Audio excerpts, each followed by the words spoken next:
पूर्वी जेव्हा मी काही सेशन्स घ्यायचे तेव्हा ना एक टिपिकल स्लाइड असायची, की एक असा हुड घातलेला एक व्यक्ती त्या कॉम्प्युटरच्या समोर आहे समोर आणि असा एखादा बसलेला. काळा असा सावलीतला चेहरा आणि हुडी घातलेला, हं, हं, आणि हं. मग तो कसा सायबर क्रिमिनल आहे आणि आपण सगळे कसे विक्टिम्स आहेत. पण आता जर आपणच एआय इतक्या जास्त प्रमाणात वापरतोय, तर आपल्याला असं का वाटतंय की सायबर क्रिमिनल्स तसाच, तो सायबर क्रिमिनल हा तसाच दिसतोय. तर आता वेपनाइज्ड एआय मुळेच सायबर क्राईम्स होत आहेत. त्यामुळे आत्ताचे सायबर क्राईम्स हे एआय बॅक्ड आहेत. एआयचा खूप मोठ्या प्रमाणे वापर होतोय.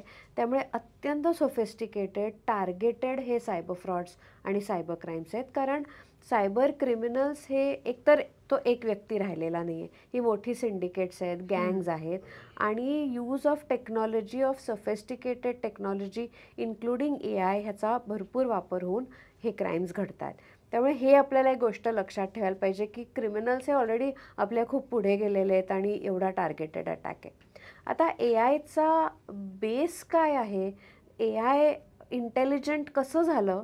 तर आपल्या डेटावर झालेलं आहे, की आपण जो डेटा जनरेट करतोय तो आपला पर्सनल डेटा असेल, आपला तो जो काय पब्लिक डोमेनमध्ये डेटा अवेलेबल आहे त्याच्यावर शिकून एआयचे टूल्स शिकतायत आणि आपल्यावर त्याचा वापर केला जातो, चांगला किंवा वाईट.